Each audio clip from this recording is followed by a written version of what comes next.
Bəzən insan bütün dünyanın ona yalan danışdığını düşünür, əslində isə ən böyük yalanı öz-özünə danışır. Yaxşıyam deyirsən, amma deyilsən.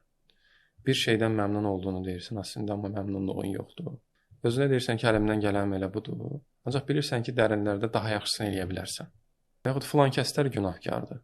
Ancaq niyəsə hadisələr sənin həyatında baş verir.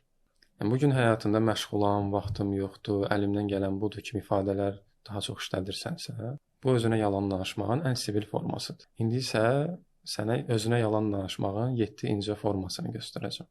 Birincisi, mən belə adamam.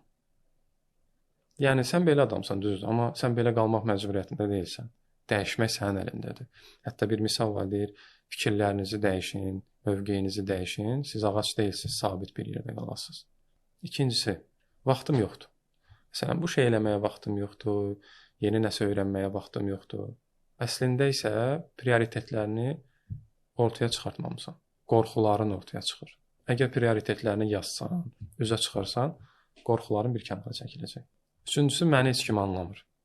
Bəlkə sən özünü ifadə etməkdə çətinlik çəkirsən. Çünki insanlar sənin ürəyini oxuya bilməz, zehnini oxuya bilməz. Yox, əgər qarşındakı səni anlaya bilmirsə, demək ki, özünü ifadə eləməkdə biraz da inkişaf etdirmək lazımdır. Əlimdən gələn budur.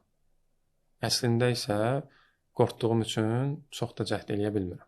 Onsuz da dəyişmək üçün gecdir. Əslində isə gec deyil, sadəcə başqa bəhanə tapa bilmirsən. Hər şey yaxşıdır, hər şey əladır. Amma gecələr yuxun qaçırsa, stres çəkirsənsə, demək ki, özünü alladırsan. Və sonuncusu, ən məşhuru, özümü tanıyıram. Bəs yaxşı özünü tanıyırsansa, niyə bu qədər qarışıqsan? Niyə bu qədər tərəddüdlər içindəsən, qərarsızsan, yanlış seçimlərin içindəsən?